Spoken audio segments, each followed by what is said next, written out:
The quiet of Oakwood Estates cracked under the sharp snap of heels on pavement. Porch lights flickered on. Curtains shifted. Neighbors peered through blinds as Karen Whitmore, the HOA president, strode across the cul-de-sac like a queen heading for judgment. In her hand flapped an orange violation, slipless paper, more weapon. She stopped at the porch of Thomas and Margaret Green, an elderly black couple who had lived on this street longer than she'd been alive. Her eyes narrowed at the wooden ramp attached to their front steps. "Mr. Green," she began, her voice dipped in false courtesy, "I'm afraid your little structure doesn't fit our community standards. We can't have people lowering the look of the neighborhood." Thomas, 72, leaned on the railing, his body stiff, his breath uneven. His cane slipped and clattered against the porch rail as he tightened his grip to keep from falling. "This ramp keeps me alive," he said, voice firm but frayed at the edges. "Without it, I'd be trapped in my own home." Karen's smile thinned into a blade. "Then maybe this isn't the right neighborhood for you." She tapped the violation slip against her palm. "Rules are rules. Remove it, or the HOA will remove it for you at your expense." Margaret stepped forward, her hand still steadying Thomas. "We've lived here 35 years, she said, her voice shaking with anger. "We paid this house off before you even knew this street existed. My husband needs this ramp." Karen tilted her chin, eyes glittering. "Excuses don't matter. Standards do." She pulled out her phone and dialed, her words sharp and deliberate so every eavesdropping neighbor could hear. "Yes, police. I have trespassers refusing to leave private property. They're being aggressive. Send someone quickly. Before we continue, make sure you like this video, subscribe, and comment the city you're watching from. It helps us bring you more powerful real-life stories like this one."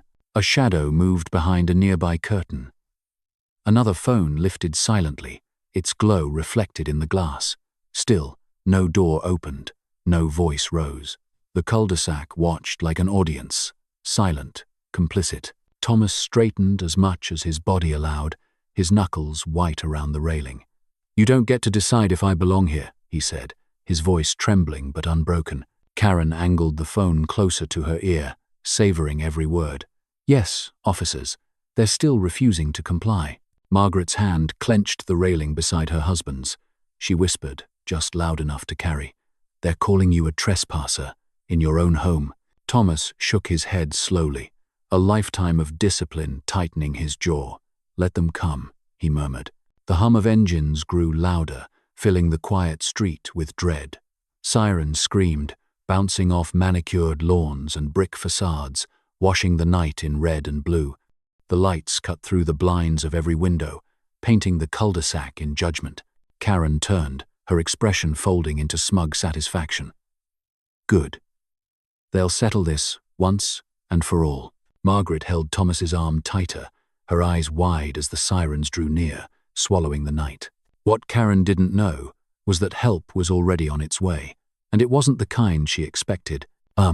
The patrol car rolled into Oakwood Estates, sirens fading to a low hum. Red and blue strobes washed across white fences and polished driveways, throwing fractured light into every window. Curtains twitched. Shadows leaned forward, phones hovered. Karen Whitmore straightened on the Greens' porch, like she'd summoned the cavalry herself. She raised an arm, waving the officers down as if she were the one in charge. "Over here, officers." Her voice rang sharp, but laced with smug satisfaction. "Finally, they've been trespassing and refusing to leave." The doors opened. 2 men stepped out. Officer Briggs, broad-shouldered with a jaw locked in suspicion, adjusted his belt as he approached. Officer Miller, younger, moved slower, eyes darting between Karen, the couple, and the ramp. Briggs gave Karen a curt nod. "We'll take it from here, ma'am." Karen exhaled loudly, her relief exaggerated for the neighbors watching. "Thank goodness, someone who understands order." Then Briggs turned toward Thomas, his tone shifting to cold authority. "Sir, I need to see proof of residence. Lease, mortgage paperwork, something showing you belong here." Margaret's mouth fell open. "Proof? We've lived here 35 years. This house was ours long before she even knew this neighborhood existed." Karen folded her arms, tilting her head with mock pity. And yet, no paperwork on hand. Interesting. Thomas gripped the railing, pulling himself upright with effort. His cane slipped and clattered against the porch rail, his body wobbling before Margaret caught his arm. The sound made a few neighbors gasp from behind their curtains. A camera flash lit the night. His voice trembled but carried. "This is my home. That ramp is the only reason I can still leave it." Briggs's eyes lingered on the wooden boards, then slid back to Thomas. He gave a dry laugh. "Law or not, HOA rules are the law of the land here. You break them, you deal with the consequences." Margaret's face hardened. "HOA rules are not law. You know that." Briggs ignored her, adjusting the cuffs on his belt, his stance widening. Margaret's eyes glistened, but her voice sharpened.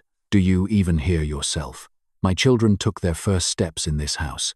My husband fought for this country, and now you stand here, treating us like intruders?" Briggs's jaw tightened. "Lady, I've seen plenty of people move into homes they didn't belong in, so either show me proof or we'll have a problem." Karen smirked from the side, her arms crossed like a satisfied spectator. "It's simple. They don't follow rules. They don't belong here." Officer Miller shifted on his feet. "Maybe we should check property records before." Karen cut him off sharply, stepping closer. "Don't waste time. They've already admitted enough. Arrest them for trespassing and be done with it." Briggs's eyes locked on Thomas. "You've got one choice.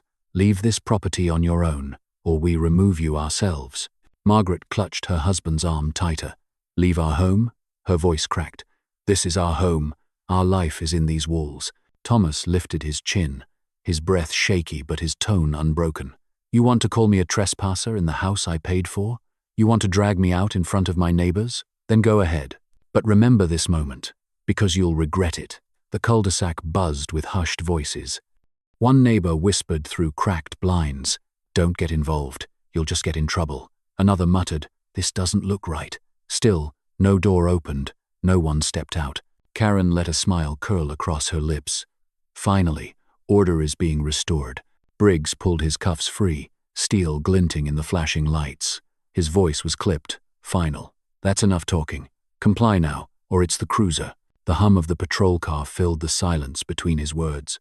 Margaret's chest heaved as she pulled Thomas close. He steadied himself against her, his eyes fixed on Briggs, calm but burning. From behind curtains and camera lenses, the neighborhood held its breath. The officers thought they had control, but the night was far from over, and someone else was already on their way.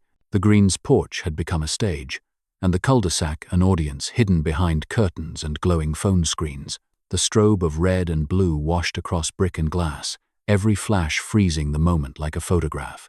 Karen stood smug at the foot of the steps, her arms folded as though victory was already hers. She jabbed her finger toward Thomas. "What are you waiting for? Do your job. This is exactly the kind of chaos I've been warning the HOA about. Get them out before they drag the whole neighborhood down." Officer Briggs's hand hovered over his cuffs, steel glinting under the patrol lights. His gaze drilled into Thomas. "You've resisted long enough. You're making this harder than it needs to be." Margaret stepped in front of her husband, her body trembling but her eyes fierce. "Harder? He can barely walk without that ramp, and you'd rather cuff him than admit you're siding with a bully." Karen barked a short, sharp laugh. "Oh, spare me the dramatics. If he can't manage a proper home, maybe he doesn't belong in this neighborhood at all." The words slid across the cul-de-sac like poison. Neighbors shifted in their darkened living rooms, whispering into the hum of silence. One voice hissed, "Don't get involved. You'll regret it." Another muttered, "That ramp's probably against fire code. That's why she wants it gone." A third whispered, wavering, "But isn't it there because of his disability?" And then a guilty murmur, softer still. "We should say something," but no door opened. No voice rose above a whisper. Briggs's jaw flexed as he shifted closer, his boots scraping against the driveway. "This is your last chance. Leave peacefully, or I'll take you in." Margaret's voice rose, trembling but cutting. "You'll cuff an old man before you'll protect his rights. That isn't law, that's cowardice." Briggs's eyes flicked toward her, his patience thinning. His grip tightened around the cuffs, the chain rattling faintly in the night. Thomas lifted his chin, breath uneven but steady. "I fought for this country," he said, his voice carrying down the block. "And now you call me a trespasser in the home I built with my own hands?" A hush fell heavier over the cul-de-sac. Even the murmurs stilled. Karen crossed her arms tighter, her lips curling into a smile. "Beautiful speech. Too bad it doesn't change the rules." Officer Miller shifted uncomfortably, his eyes darting between Karen, Briggs, and the couple. Maybe we should double-check property records before. Karen snapped her head toward him, her tone sharp as glass. Don't waste time. They've lied enough. Finish it. Miller froze, shame flickering across his face, but his voice silenced. Briggs planted his foot on the first step, the cuffs dangling from his hand. The porch groaned under his weight as he moved in. Margaret pulled Thomas closer, her eyes blazing with fear and fury. Don't you dare. The cul-de-sac leaned forward in silence. Every phone lifted higher, every breath caught in the throat. And then, the crunch of boots on gravel, heavy, deliberate. Each step rang louder than the last, cutting through the tension like a drumbeat. A shadow stretched long across the driveway, swallowing the flashing light. Karen frowned, annoyed at the interruption. Briggs froze mid-step, his jaw tightening. Miller's head snapped toward the sound, his unease hardening into something sharper. The figure moved closer, slow, steady, unhurried. The neighborhood, already breathless, seemed to stop breathing altogether. They thought the night would end with an arrest, but the footsteps on that driveway would change everything.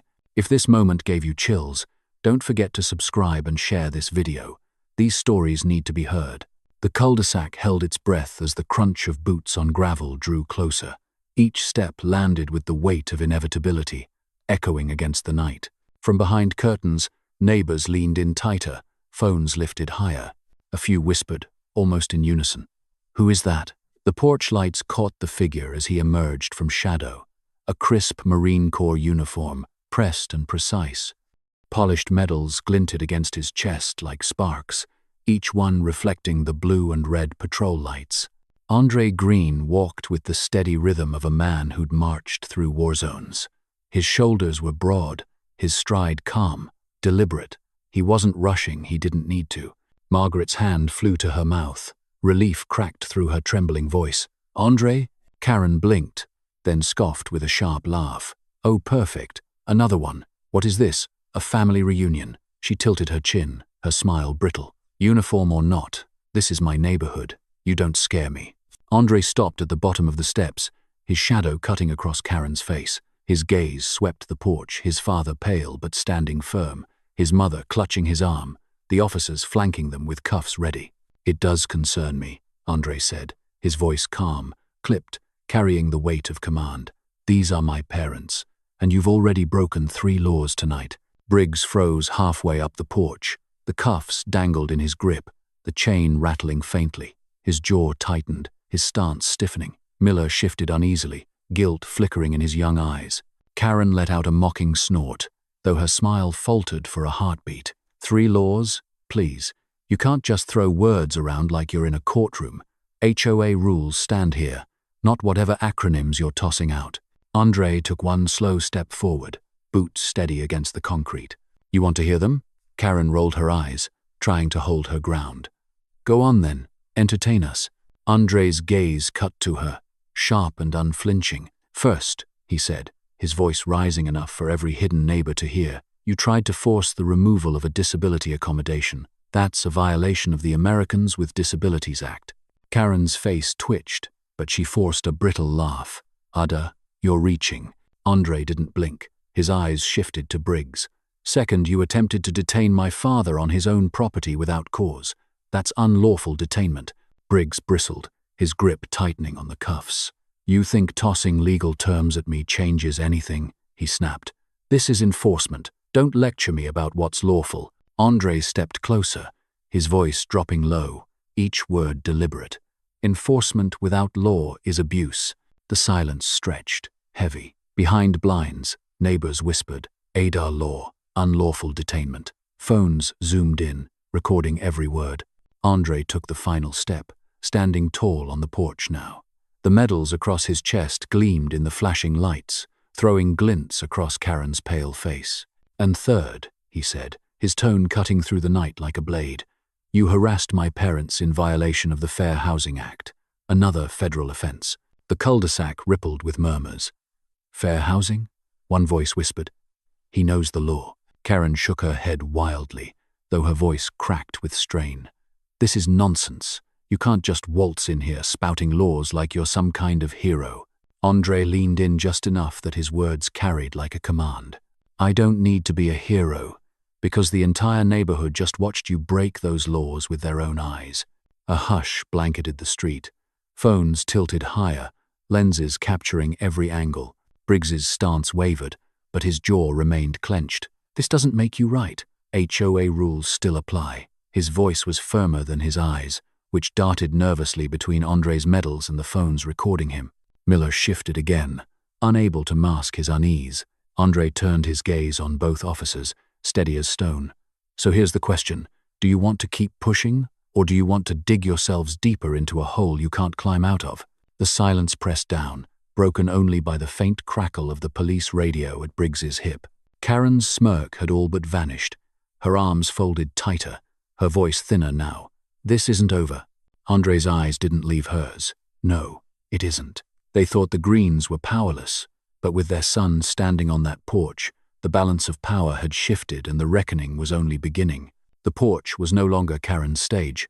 Andre Green stood tall at the top step, the medals across his chest glinting with every pulse of red and blue.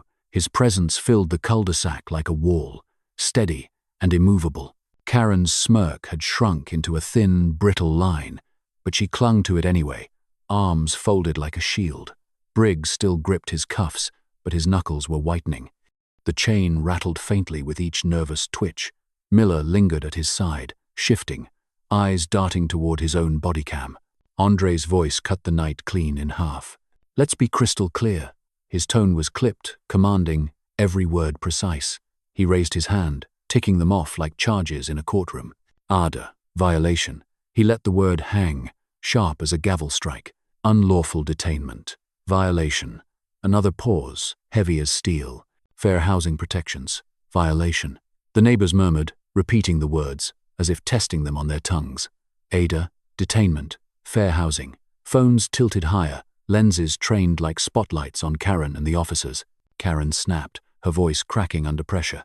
Stop throwing laws around like you're in charge. You're just a boy in uniform. This neighborhood doesn't answer to you.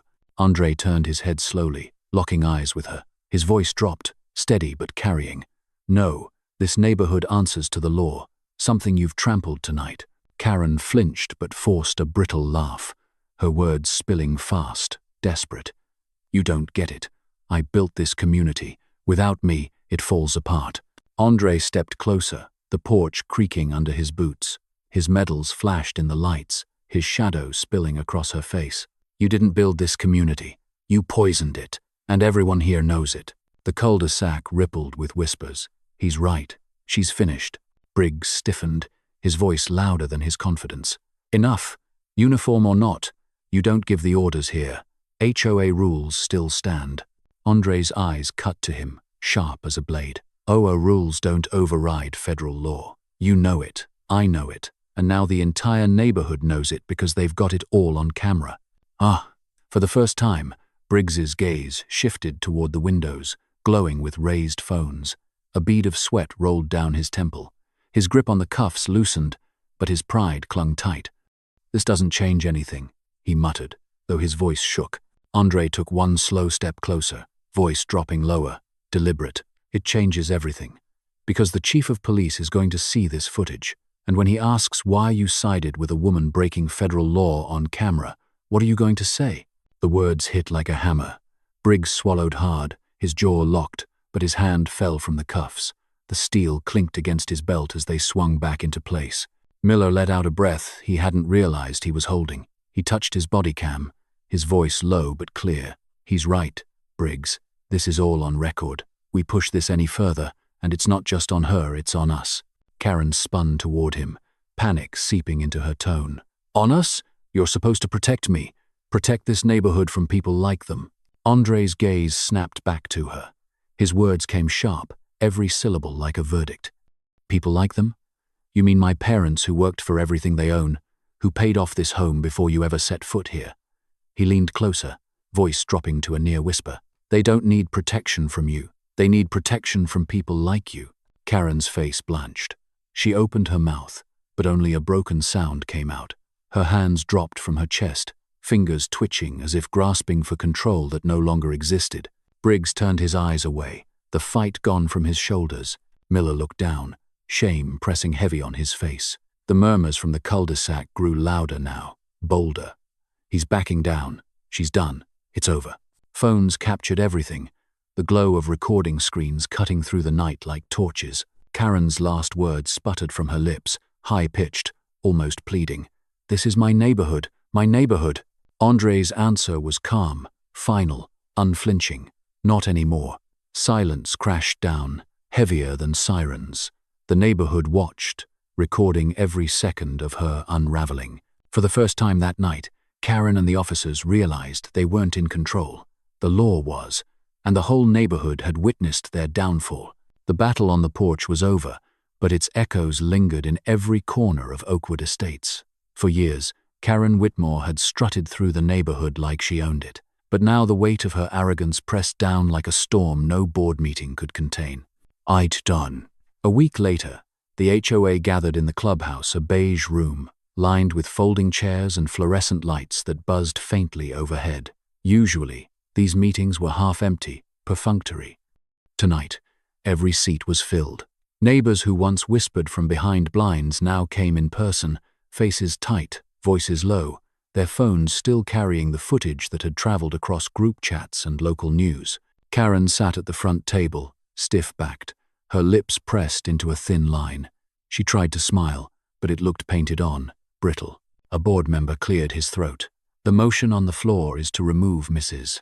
Whitmore as HOA president, effective immediately." Karen shot to her feet. "This is outrageous. I built this community. Without me, you'd have chaos. Who else kept the standards high?" The murmurs grew louder.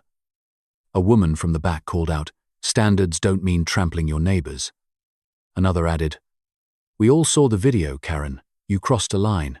Karen's face flushed crimson, but she clung to the table as though gripping power itself. "If you do this, you'll regret it." The board members exchanged uneasy looks. Then one spoke firmly. "All in favor?" Hands rose across the room, one after another, until the decision was undeniable. Karen's chest rose and fell quickly, her voice breaking. "You'll regret this. This was my neighborhood." But no one turned to her. By the end of the night, she walked out alone, her heels striking the floor in brittle echoes, a queen stripped of her crown. The fallout spread further. Officer Briggs faced a disciplinary review once the footage hit the chief's desk. Weeks later, word slipped quietly through the neighborhood. Briggs had been pulled from patrol and reassigned to a desk. Some said they'd seen him at the station one afternoon, standing behind a counter filing paperwork while rookies walked past him without notice. For a man who once wielded authority like a weapon, the demotion was visible, humiliating. Miller, though, carried the weight differently. One evening, he showed up at the Greens' door, his cap in his hands. His uniform was crisp, but his eyes looked tired, worn. Margaret opened the door cautiously. Miller shifted on his feet.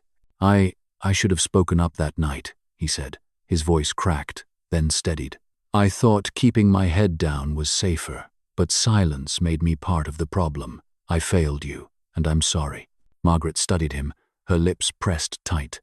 At last, she nodded slowly. Silence wounds as deeply as words, but admitting it is the first step. The neighborhood itself began to change. One morning, Thomas and Margaret found casseroles and pies left neatly on their porch. Notes were tucked alongside them. "We should have stood with you. I was wrong to stay silent." But not all apologies came on paper. A young mother who'd pulled her child inside that night appeared on their porch in person. Her voice trembled. "My father used a wheelchair. I should have known better, but I was scared, and I told my kids to look away. I'm sorry." Thomas leaned on the railing of his ramp, his eyes soft but steady. "We all make choices," he said quietly. "What matters is if we learn from them." And then, one by one, the neighbors joined in. Some brought tools, others brought paint. Together, they rebuilt the ramp stronger, sturdier, a symbol not of conflict, but of resilience. What was once a target became a monument. On a quiet evening, Andre stood with his parents at the edge of the ramp, watching the sun dip below the roofs of Oakwood Estates. The air was still, but not heavy, a different kind of quiet now, one filled with reckoning. Neighbors passed by, some nodding respectfully, others stopping to speak. The same people who once watched in silence were slowly finding their voices. Andre rested his hand on the railing, his gaze steady. "A ramp isn't just wood and nails," he said softly, his words carrying into the street. "It's freedom, and freedom is worth fighting for, no matter where the battle is." Thomas glanced at him, pride softening the lines on his face. Margaret slipped her hand into her son's, her eyes shining. The cul-de-sac was quiet, not with fear, but with the uneasy peace of a community that had been forced to look at itself in the mirror. What do you think? Did the HOA and the officers get what they deserved? Let us know in the comments, and don't forget to like and subscribe for more true stories of justice. That night in Oakwood Estates proved a truth the Greens had always known. Real heroes don't just fight overseas. They fight here, at home, where justice, dignity, and freedom are always worth defending.